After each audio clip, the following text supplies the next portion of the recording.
How are you? I'm great. Thank you so much for the opportunity to share. Thank you. I represent Wellspring Living, and we work with girls who have been exploited, sex trafficked in our state. For the last 5 years, we served with a partner who was a child care agency that had contracts with the state, and we provided all of the program services, that is education, life skills, and therapy. And over those 5 years, we provided all the funding for that. It was just our service to the state. In the last 4 months, we were able to receive our CCI license, a child care license, and in the past month received our DFACS contract. And we are so anxious to serve more girls. The facts that I wanted to share with you the most, and Donna, I don't know how to work your computer, but I will kind of begin to do that. I noticed you didn't ask me. Good decision. Yeah, and me either, because I'm very technologically challenged. But thank you, Donna. She's been amazing, by the way, to work with. So she tells me every day. Yes, she's great. She's really great. But the facts of the matter are that there are at least 200 girls a month that are trafficked in Georgia, and we know that tonight there'll be probably 100 girls tonight exploited around Georgia. And so it's a huge problem, and the average age is between 12 and 14 when it begins to happen. And one of the facts that I believe is so important for us to recognize is the fact that many of them have been a part of the foster care system. And I have some references in the paperwork that I gave you that will show you the fact that when they've done raids over the last 3 years, it ranges from 50 to 88% of the girls underage were a part of the foster care system. And so if that's happening inside the foster care homes, I think we need to pay attention to that. You're the first person that's thrown that number out to us. Okay, well, so bear with me. It's hard to swallow. Yes. Yeah, that's and again, I guess from your standpoint, and I guess then I would go to DFACS and say, does this track with the data that you all have on kids with DFACS, with the number she's throwing out? For 200, we have not really drill down into this. I have not seen that number. Okay. Okay, because again, this is the kind of thing when you're made aware of it. This is when we got a problem. Yeah. I mean, it's a national problem. It's not a Georgia problem. No, I understand it. No, I get it. Yeah. But you know, but it's a national problem. But we probably have the same thing here in Georgia, and it just shot way up in the chart with no matter what else you say today. That just shot way up on the chart. Good. Because I think a lot of us were not aware of that. Right. You know, we've done bills with sex trafficking, particularly Renee. Renee probably knew it. Okay, she knows all this stuff. She knows everything. But the rest of us lay people didn't really know it. So go ahead. I'm sorry. Chairman, can I tell you where that number came from? Sure. Originally, when we first started out, we received a private foundation grant from the Anderson family, and it was $1 million grant. And we did a statistical analysis, and I can't remember the name of the company. That did the Shapiro Group. Shapiro Group did the original analysis, and we were very, very reluctant when we first started seeing the numbers. But they did a thorough investigation where they were on the street. They were looking at different records. I mean, it was an incredible analysis, and when we came up with that number, we felt confident in it.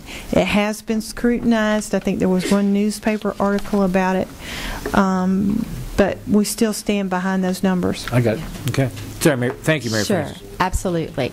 So I think the statistic that we want to be really aware of is that girls are being trafficked that are in foster care. Right. And I don't believe that it's anyone's necessarily oversight as far as DFACS is concerned. They've been amazing to work with, but nationwide this is an issue, a huge issue.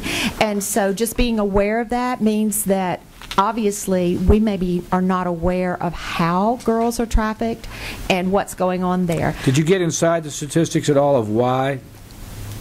The article that I have referenced in here goes deeper into this. Okay, that's good. Well, that's fine. And I also provided you a Huffington Post article. The Huffington Post thing, okay, I got it. Yeah, we just got that. Okay, that's fine.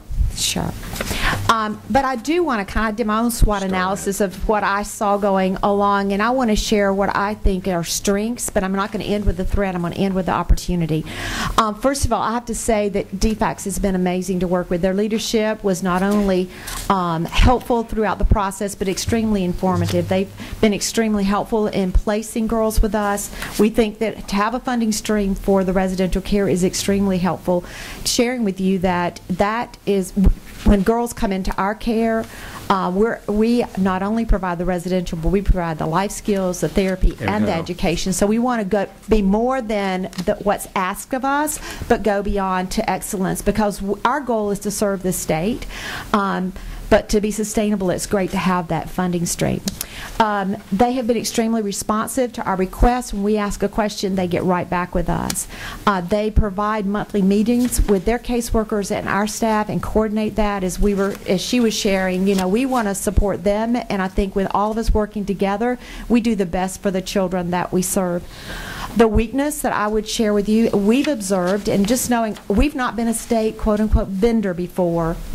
We have been a private organization working alongside them, but we've seen from the beginning that they're very overloaded, we feel, and need more help. So lack of funding for caseworkers would be a concern that I would have. And the big concern, as indicated in the data that I've given you, is the under-identification of exploited girls maybe in the DFACS system, and knowing the need for maybe more training so that they can identify. So they can look for it. Exactly. Got it. And then the final thing on a weakness front is similar to what Kathy shared from Chris Kids. There's so many layers of bureaucracy. It's interesting to me that the state has a licensing process that you go through. It takes about 18 months to 2 years to complete everything that you're asked to do. That includes all of the, and it's good, all of the things that you do to answer their questions, to create your policies and procedures, to get your facility up to where it needs to be, and then to have your staff on board. All of that has to happen before you get your license. But then after that happens, you still have to go through a contract with DFACS and juvenile justice. And to cut away one layer is if they were the licensing agency and they were the ones that did the evaluations, and we did that well, it might reduce, number one, the number of people that are having to do duplication of services. The threats, depending on the city, 50 to 80% of child traffic victims are in the foster care system. And then we know that there are many more that are vulnerable for that, just because of their situation. A girl is vulnerable if she's been abused sexually, has happened before she ever gets in foster care a lot of times. They are at risk if they're from deprivation and poverty. So those risk factors mean that even the numbers could be much greater. And this statistic is wrong. It was 25 pimps, but 50% of the pimps, according to a study of DePaul Law University, were in the child welfare system. We believe there's a huge need for ongoing support for survivors, and also you have to be recognize the sheer fact that once lured into this industry, a girl has only about 7 years of life expectancy. So this is a serious need that we need to address. Those are threats, but I believe that the opportunity is strong public-private partnerships. Because we have to raise our money and satisfy our donors, we have to have a high level of excellence. I didn't look. How many girls are you serving at one time? We can serve 15, and 15? For our younger girls, we can serve 11, 17 to 22, and so those are those that are aging and out. What's your budget? Our overall budget is $4 million a year. And how much do you have to raise privately? Well, right now we're raising all of it because we only have one girl in service right now from in our newly opened facility. Okay. But eventually, hopefully, we will be receiving about $500,000 from the state. From the state, okay. Mm-hmm. So we believe that our services could really help the state. Wellspring Living for Girls, like I said, got our license in August, got our contract in October, and we're ready to serve. We have 15 rooms. If you see that, it is a beautiful place for girls. But we have one, and we have 14 empty beds. And we want to serve. Okay. We want to serve. You have one child in 14 empty rooms because you can't get placements? Well, so far, not yet. We haven't got our contract with DJJ yet. We do have DFAC's contract. And I think it's a matter of, like I said, identification. I believe the girls are there. I just feel like we need to have a way to help identify and get the word out. Is Carl left? Also, John Smith and It might be very helpful if you look at this to expedite it, do you think? we have, and we have worked very quickly to expedite it as much as possible. Okay, thank you. Helps to be on the program. Yep. Thank you. How many of these girls do we have? Anybody know? Who are victims of Yeah, it's trafficking. Yeah. no, but we wouldn't have a really good number. We know how many that have identified Themselves. It's been identified. Yeah, so a lot of times they don't self-identify. Right, but And that's why it's so important that we can, yeah, So what that's are we why it's so what are we important talking about? What do we think? I would say in our system, we've probably identified no more than about 50 or so. So it's a very small number. Yeah. And I think a lot, it's not the right questions are not being asked. Right, right. To get it. But we know it's a lot more. Yes. Right. That's what you answered the question. So we yes, would- Chris. I see you twitching back there. Go ahead. Well, these girls I call her Chris. behavioral health system as well as DJJ, and I just, since you called on me, I'm going to say child sexual abuse prevention is a critical component because the girls who are lured into trafficking, 9 times Right. out of 10 have been sexually abused. Let me ask a specific question then with the DFACS people. Are we training our caseworkers to be able to look for what the signs of all this are? I got a nod over here. How am I doing? Yes. We are doing that. Right. Yes. Okay. Right, and we have identified an individual, John Tully. And John has been great to work with us. To work within our agency on that. Okay. And so we've probably just started this in the last year and a half. So we get these young kids coming out of college who's got these lofty ambitions about saving the world. Yeah. Don't we train them as caseworkers? Do they get a section on this, for lack of a better description? Yes, they do. They do. Good. We do have other providers that also provide the services. Okay, good. Good. Okay. All right. Mr. Chairman, could I just add one thing to this? Sure. Just a historical perspective. When this originally started out, we had one facility in Palmetto, Georgia, that Commissioner Walker had a contract with, and it was called Angela's House. In Angela's House, I forget how many beds it was. 6. 6 beds. Yes. And that facility stayed full. And the reason that other agencies started springing up and the nonprofits started springing up was to have placement for these children.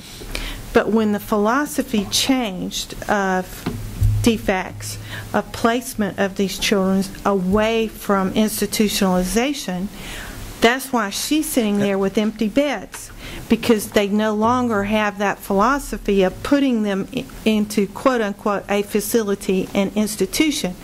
These children are now going into the foster care system.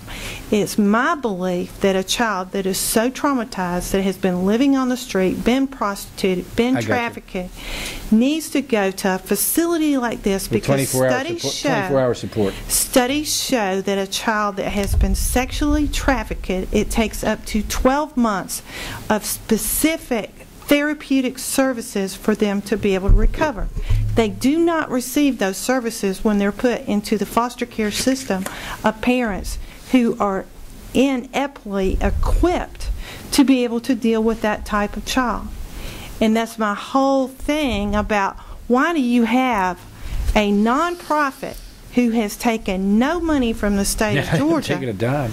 that has empty beds sitting there? And when she was at the other facility with the Georgia Baptist Convention, she had empty beds sitting there because the department wouldn't place children into that home. And it was controlled by the Georgia Baptist Convention. What better place for those children to go to?